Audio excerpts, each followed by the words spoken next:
प्यारे बच्चों, good morning. आज हम कर रहे हैं 12th क्लास के बच्चों के लिए poem on Jennifer's tigers. It is written by Adrienne Rich. Adrienne Rich के बारे में पहले हम बात करते हैं कि इनका जन्म 1929 में हुआ था और 2012 में इनकी डेथ हो गई। एड्रियन रिच एक अमेरिकन पोएट है, एसेइस्ट और फेमिनिस्ट है, यानी कि ये अमेरिका की रहने वाली है, ऐसे लिखती हैं और औरतों के बारे में इन्होंने काफी कुछ लिखा है।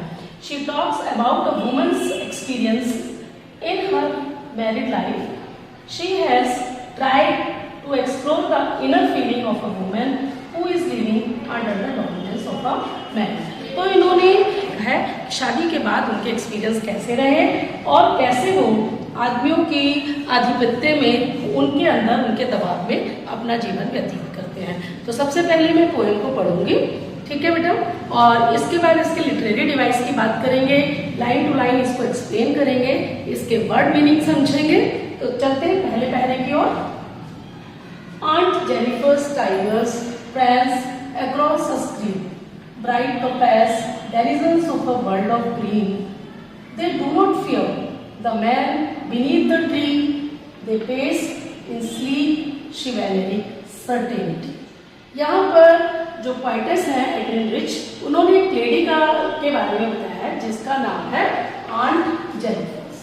तो क्या बोलते हैं कि आंट जेनिफर के tiger prance across the screen, एक स्क्रीन पर भाग रहे हैं। ये स्क्रीन कपड़े की भी हो सकती है, ये कोई पैनल भी हो सकता है जो कि दीवार पे लगा हुआ है। Bright topaz denizens of a world of green. World of green का मतलब है फॉरेस्ट, जंगल में रहने वाले।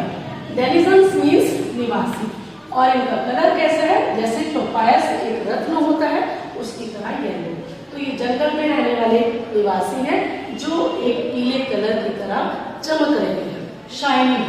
दे do not fear the man beneath the tree. साथ में एक पेड़ बना हुआ है, तो उसके नीचे कुछ जो स्क्रीन है उस पर कुछ टाइगर्स भाग रहे हैं, और नीचे ही एक ट्री बना हुआ है और ट्री के नीचे कुछ आदमी खड़े हैं। तो क्या कहती है पोएटेस कि दे do not fear the man beneath the tree. ये जो आदमी खड़े हैं देखो, वो उससे भी नहीं डरते। They pace in sleek chivalric certainty. वो एक बहादुरता के साथ, निश्चलता के साथ, स्थिरता के साथ दौड़ते चले जा रहे हैं। तो बेटा इस स्टैंजा में पोएटेस ने हमें आंट जेनिफर और टाइगर के बीच में कंट्रास्ट शो किया है। क्या बताना चाह रहे हैं कि आंट जेनिफर जो है वो टिमिड है, डरी हुई है, कमजोर है, और जो टाइगर्स हैं वो एलिगेंट हैं, शाइनिंग है, प्राउड एंड फियरलेस है, बहादुर है, चमक रहे हैं, दौड़ते हुए बहुत सुंदर लग रहे हैं। इस पैरा में बेटा कुछ लिटरेरी डिवाइस का यूज किया गया है। लिटरेरी डिवाइस या पोएटिक डिवाइस क्या होता है, जो पोयम को ब्यूटीफाई करता है, जिसको पोयम पढ़ने में, सुनने में, समझने में बहुत आसानी से समझ आती है। तो अधिकतर पोएटेस या पोएट इस लिटरेरी डिवाइस का यूज करते हैं अपनी बात को कहने के लिए। यहाँ पे क्या यूज किया है, सबसे पहले हम देखते हैं राइम। राइम क्या है, इसमें कौन से राइमिंग स्कीम यूज की गई है, तो हम ध्यान से देखें तो prawns across a screen, world of green, दोनों ही वर्ड ना पे खत्म हुए हैं, स्क्रीन, ग्रीन, तो इनको बोलते हैं ए। ठीक है, फिर हमें बोला ट्री, सर्टेनिटी, ई की आवाज आ रही है, तो इसका जो राइमिंग स्कीम है दैट इज ए। इसके बाद इन्होंने मेटाफोर यूज किया है, यानी कि टोपैज। टोपैज एक किस्म का रत्न होता है जो येलो कलर का होता है, देखने में बहुत सुंदर चमकीला होता है। तो इन्होंने टाइगर्स को येलो बताने के लिए टोपैज का यूज किया है। जब हम किसी भी चीज की उपमा किसी वस्तु से करते हैं तो ऐसे में हम इसको बोलते हैं मेटाफर। क्या बोलते हैं इसको, मेटाफर। इसके बाद एक और इन्होंने लिटरेरी डिवाइस का यूज किया है जिसे बोलते हैं एनाफोरा।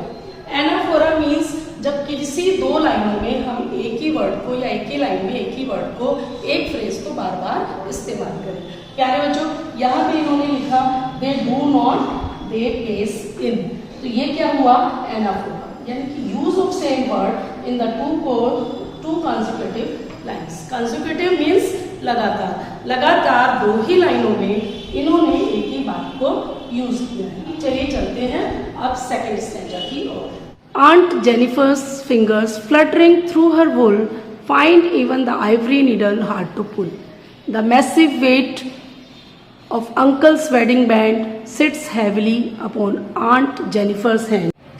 बेटा यहाँ पर जो पोएटेस हैं वो आंट जेनिफर्स के बारे में बता रही है कि आंट जेनिफर्स की जो फिंगर है जब वो वूल से बुन रही है पैनल पर तो उनकी फिंगर्स कांप रही हैं, हाथ उनके कांप रहे हैं, उनको सुई को मिडिल को ऊपर नीचे करना बहुत मुश्किल लग रहा है। The massive weight of uncle's wedding band, उनकी जो शादी अंकल से हुई है उन्होंने जो रिंग पहनी है उस रिंग ने उनको एनसर्कल कर दिया है, बांध दिया है कुछ बाउंड्रीज में। The massive weight of uncle's wedding band sits heavily upon aunt Jennifer's hand, उसके हाथ पर उसका बंधन बंध गया है। वो फ्री टाइम में ये काम करती है शौक से, लेकिन अब ये काम उसके लिए बंधन बन गया है, वो इसको कर नहीं पा रही है। जब वो करती है तो उसके हाथ कांपते हैं, लेकिन अंकल के डर से उसको करना पड़ता है। तो यहाँ पर उन्होंने दिखाया है कि उसके सर्कमस्टांसेस, एक वुमेन के एक्सपीरियंसेस जो शादी के बाद वो झेल रही है। Come to the last para, when aunt is dead, poetess कहती है कि जब आंट मर जाएगी, her terrified hands will lie, sits ringed with ordeal she was mastered bye.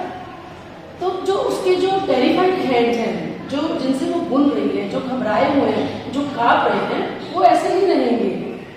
Still ringed, अभी भी मरने के बाद भी अंकल की अंगूठी का, बैंड का बंधन उसके पास अभी भी रहेगा, वो तब भी उससे आजाद नहीं हो पाएगी।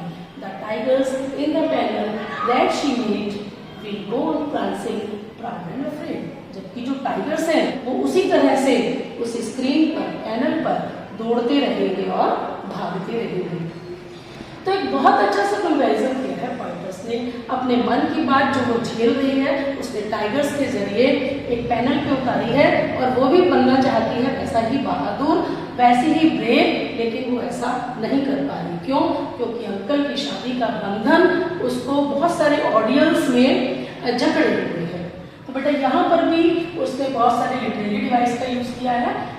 राइमिंग स्कीम जो यूज की है AABB, जैसे कि मैंने अभी समझाया, वुल पुल दोनों को बोलने की आवाज सेम आ रही है, बैंड हैंड। ऐसी जब राइमिंग स्कीम होती है तो हम बोलते हैं AABB।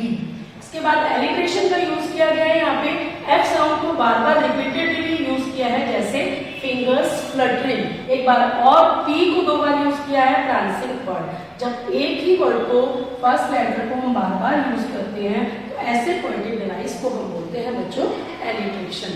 याद रहेगा, ये पेपर में 1 नंबर का क्वेश्चन आ जाता है कि बताइए कि इस पोएटिक डिवाइस में कौन सा पोएटिक डिवाइस यूज किया गया है, इस फ्रेज में कौन सा पोएटिक डिवाइस यूज किया गया है। तो बच्चे इस पोएम से आरटीसी जरूर आती है पेपर में, आप इसको कैसे पहचानेंगे? कुछ वर्ड्स जिन्हें देख करके आप पहचान सकते हैं कि ये पोएम किस चीज से है। जैसे प्रांस, प्रांस का मतलब है वॉक और मूव, दौड़ना, चलना तेजी से। ये कुछ नए वर्ड्स हैं जो आपके दिमाग में होने चाहिए। Number 1 aunt Jennifer's, number 2 tiger. Aunt Jennifer's lady का नाम है जिस वुमन के बारे में बताया गया है, टाइगर जिससे उनका कंट्रास्ट दिखाया गया है, प्रांस, टोपैज। टोपैज एक रत्न होता है जो येलो कलर का होता है, जिसको इन्होंने मेटाफोर की तरह यूज किया है कलर्ड स्टोन, टाइगर का कलर बताने के लिए। डेनिजन्स मीन्स निवासी, किसी भी क्षेत्र में रहने वाले टाइगर्स कहाँ रहते हैं? Denizens of a forest. तो live in particular place. Sleek यानी कि एलिगेंट, शिवेलरिक, कर्टियस यानी कि बहादुर, तक इसके लिए यूज किया है यहाँ पर टाइगर्स को। ऑडियंस यानी कि पूरी लाइफ में जो आंट जेनिफर्स को बंधन झेलने पड़े, उनके जो एक्सपीरियंस थे, एक्सट्रीमली सीवियर एक्सपीरियंसेस जो थे, उनको यहाँ पे ऑडियंस कहा गया है। फ्लटरिंग, फ्लटरिंग मीन्स कांपना, to move in quick irregular motion. तो बेटा ये थे line to line explanation poem का, कुछ पोएटिक डिवाइस जो पोएम में यूज किए गए और न्यू वर्ड्स वर्ड बने। आई होप कि पोएम आपको अच्छे से समझ आई होगी। बेटा इसको अगर समझ आई है तो इस पोएम को 2 बार पढ़िए, पहले देखिए कि पढ़ते कैसे हैं, इसको समझने की कोशिश कीजिए, वर्ड मीनिंग लर्न कीजिए, पोएटिक डिवाइस लर्न कीजिए कि कौन कौन से आए हैं। और अगर वीडियो आपको हेल्पफुल लगती है, चैनल को सब्सक्राइब करें, वीडियो को लाइक करें और शेयर करें और कमेंट लिखना ना भूलें। Thank you, good bye.